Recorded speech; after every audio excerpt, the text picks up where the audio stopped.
Subscribe to my channel and press the bell icon for class notifications. इस video में आज हम लोग क्लास 7 के मैथ में चैप्टर 3 डेटा हैंडलिंग में एक्सरसाइज 3.2 का क्वेश्चन नंबर 2 करेंगे एनसीईआरटी बुक से। क्वेश्चन नंबर 2 में है the runs scored in a cricket match by 11 players is as follows, find the mean mode and median of this data are the three same. मतलब question में जो है, question में दिया हुआ है कि 11 प्लेयर जो है वो क्रिकेट मैच में इतना इतना रन स्कोर किया था, उसका डेटा दिया हुआ है। ठीक, हमको निकालना है find the mean mode and median of this data. इस डेटा का हमको मीन निकालना है, मॉड निकालना है और मीडियन निकालना है। उसके बाद बताना है आर द थ्री सेम, क्या ये तीनों सेम है। मतलब मीन का जो वैल्यू आएगा, मॉड का जो वैल्यू आएगा और मीडियन का जो वैल्यू आएगा, तो देखना है कि क्या ये तीनों सेम है। ठीक है, तो यही क्वेश्चन दिया हुआ है। तो सॉल्यूशन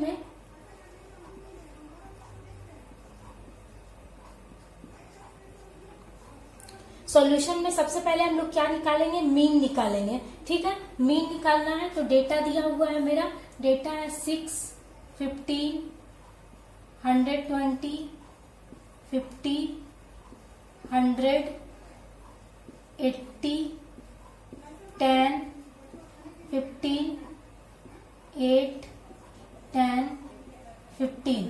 ठीक है, ये इसको हमको इसका मीन निकालना है। तो मीन निकालने का फॉर्मूला होता है मीन इज इक्वल टू होता है sum of all observation by number of observation. ठीक है, तो यहाँ पर मेरा क्या 11 प्लेयर का क्रिकेट मैच में जो स्कोर किया था, तो स्कोर दिया हुआ है, तो हम लोग क्या लिखेंगे, यहाँ पे लिखेंगे sum of all scores, sum of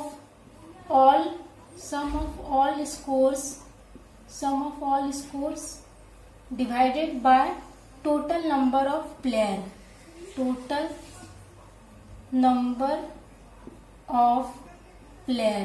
ठीक है। अब देखिए सम ऑफ ऑल स्कोर्स में क्या करेंगे, ये जो 11 प्लेयर जो है जो स्कोर किए थे क्रिकेट मैच में, उस सभी को हम लोग क्या करेंगे, प्लस कर लेंगे। ठीक है, प्लस करेंगे तो हो जाएगा 6 plus 15 plus 120 plus 50 plus 80 plus 10 plus 15 plus 8 plus 10 plus 15 हो जाएगा, डिवाइडेड बाय हो जाएगा टोटल नंबर ऑफ प्लेयर। तो टोटल नंबर ऑफ कितना प्लेयर है, 11 प्लेयर, 11 प्लेयर है, 11 प्लेयर का ये स्कोर दिया हुआ है, तो टोटल प्लेयर जो है वो 11 है। तो 11 से हम लोग डिवाइड कर देंगे। अब हम लोग सभी को प्लस करेंगे तो मेरा कितना आ जाएगा, सभी को प्लस करेंगे तो आ जाएगा 429। ठीक है, इन सभी को प्लस करेंगे हम लोग तो 429 आ जाएगा और डिवाइडेड बाय 11। अब हम लोग इसको डिवाइड करते हैं, 429 को 11 से डिवाइड करेंगे तो 3 बार में मेरा हो जाएगा 33, और इससे कैरी लेंगे 12 में 3 माइनस करेंगे तो 9 हो जाएगा। यहाँ बचेगा 3 में 3 माइनस करेंगे तो कट जाएगा, कैंसिल हो जाएगा, और ये आ जाएगा नीचे 9।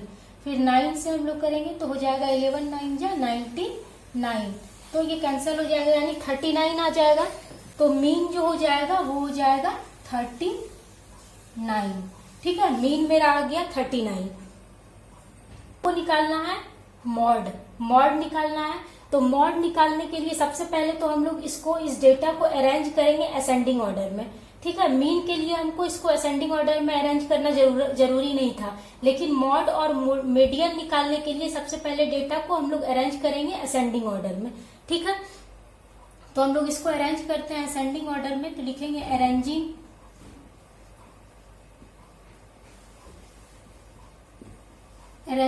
the given data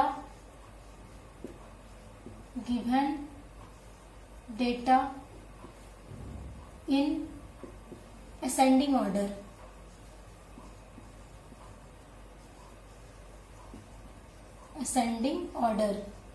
ठीक है, लिखे हैं arranging the given data in ascending order, मतलब ये जो गिवन डेटा है इसको हम लोग असेंडिंग ऑर्डर में अरेंज करेंगे। असेंडिंग ऑर्डर मतलब छोटा से बड़ा में अरेंज करेंगे। तो यहाँ सबसे छोटा मेरा क्या है 6 ही है, तो 6 हो जाएगा। उसके बाद है मेरा सबसे छोटा 8, तो यहाँ 8 हो जाएगा। और जिसको लिख लेंगे उसको टिक कर देंगे ताकि कंफ्यूजन नहीं हो, ठीक है। उसके बाद हो जाएगा मेरा छोटा 10, तो 10 मेरा कितनी बार है, एक बार 2 बार, ठीक है। तो 10 हो गया, 10। उसके बाद छोटा मेरा कौन है 15, और 15 कितनी बार है हम लोग देख लेते हैं, एक बार है, 2 बार है, 3 बार है। 3 बार है 15, तो यहाँ लिखेंगे 15, ठीक है। उसके बाद है सबसे छोटा कौन सा, उसके बाद है मेरा छोटा 50 है, उसके बाद तो 50 लिखेंगे। उसके बाद हो जाएगा 80, उसके बाद हो जाएगा 100, और उसके बाद हो जाएगा 120, ठीक है। तो इसको हम लोग डेटा को अरेंज कर लिए असेंडिंग ऑर्डर में। अब हमको मॉड निकालना है कि मॉड क्या होगा। तो मॉड क्या होता है, मॉड जो होता है वो होता है value occurs in maximum number of time, यानी वह वैल्यू जो कि सबसे ज्यादा बार आया है वही कहलाता है मॉड, ठीक है। वह वैल्यू जो सबसे ज्यादा बार रिपीट हुआ है, आया है, वो क्या कहलाता है, मॉड कहलाता है। तो देख लेते हैं कि कौन सा नंबर जो है सबसे ज्यादा बार आया है, यानी सबसे ज्यादा बार रिपीट हुआ है। तो यहाँ देखिए 10 जो है मेरा 2 बार आया है, 10 जो है मेरा वो कितनी बार आया है, 2 बार आया है। और 15 जो है वो कितना बार आया है, तो 1, 2, 3, 15 3 बार आया है। और तो कोई नंबर रिपीट नहीं हुआ है, और कोई नंबर रिपीट नहीं हुआ है, सिर्फ 10 आया है 2 बार और 15 आया है 3 बार। तो सबसे ज्यादा बार कौन सा नंबर आया है, 15 आया है। तो यानी मॉड जो होगा वो हो जाएगा 15, ठीक है। तो मॉड जो होता है वो होता है value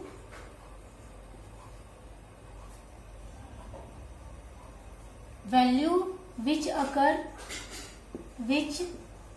occurs maximum number of time, maximum number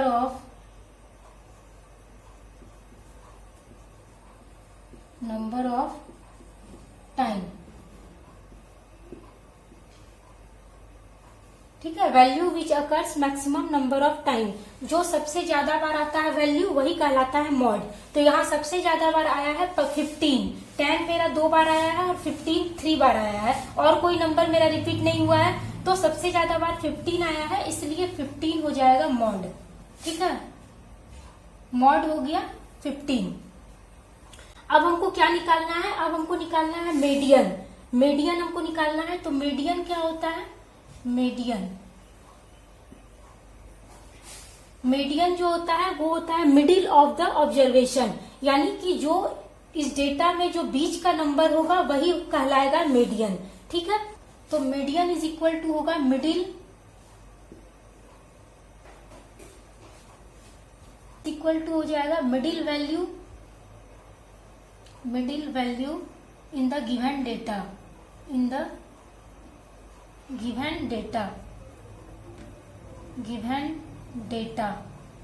यानी ये जो डेटा दिया हुआ है इसका मिडिल वैल्यू यानी बीच का वैल्यू वो कहलाएगा मीडियन, ठीक है। तो यही लिखे हैं middle value in the given data. अब मिडिल वैल्यू क्या है इस डेटा में, यानी बीच का वैल्यू क्या है इस डेटा में। तो टोटल इसमें 11 नंबर है, टोटल 11 प्लेयर का स्कोर दिया हुआ है इसमें। तो हम लोग क्या करेंगे, 5 और 5 जो है स्कोर वो अलग कर लेंगे, तो बीच का जो नंबर होगा वही कहलाएगा मीडियन, ठीक है। तो टोटल इसमें 11 प्लेयर का स्कोर दिया हुआ है। तो इधर से हम लोग 5 प्लेयर का स्कोर को अलग कर लेंगे, जैसे 1 हो गया, 2 हो गया, 3 हो गया, 4 हो गया, 5 हो गया, ठीक है। तो 5 प्लेयर के स्कोर को अलग कर लिए। फिर इधर से 5 प्लेयर के स्कोर को अलग कर लेंगे, 1 हो गया, 2 हो गया, 3 हो गया, 4 हो गया, 5 हो गया। इधर से 5 प्लेयर के स्कोर को अलग कर लिए। तो बीच का वैल्यू मेरा क्या बचा, ये बचा, बीच का वैल्यू यही हुआ। इधर से मेरा 5 प्लेयर हो गया, 5 प्लेयर का स्कोर हो गया, और इधर से भी 5 प्लेयर का स्कोर हो गया। तो दोनों तरफ इक्वल प्लेयर का स्कोर हो गया। तो बीच का वैल्यू मेरा क्या हो गया, 15 हो गया। तो यानी मिडिल वैल्यू जो हो गया इस गिवन डेटा में वो क्या हो गया, 15 हो गया, यानी मीडियन मेरा 15 हो गया, ठीक है। तो हमको अब बताना है कि आर द थ्री सेम, क्या ये तीनों सेम है। यानी सबसे पहले हम लोग क्या निकाले, मीन निकाले। तो मीन जो निकाले हैं और मॉड जो निकाले हैं और मीडियन जो निकाले हैं, तीनों का वैल्यू क्या सेम है ये बताना है हमको। तो हम लोग सबसे पहले मीन निकाले थे, तो मीन का वैल्यू मेरा कितना आया था, 39 आया था। मीन का वैल्यू मेरा आया था 39, ठीक है। और मॉड मेरा आया है 15 और मीडियन आया है 15। तो तीनों तो मेरा सेम नहीं है, मॉड और मीडियन सेम है, दोनों का वैल्यू सेम है, लेकिन मीन का वैल्यू क्या है, अलग है, डिफरेंट है। तो यानी तीनों सेम नहीं है। तो हम लोग लिखेंगे no they are not same, no they are not same, ठीक है, नहीं। तो यही हो जाएगा आंसर।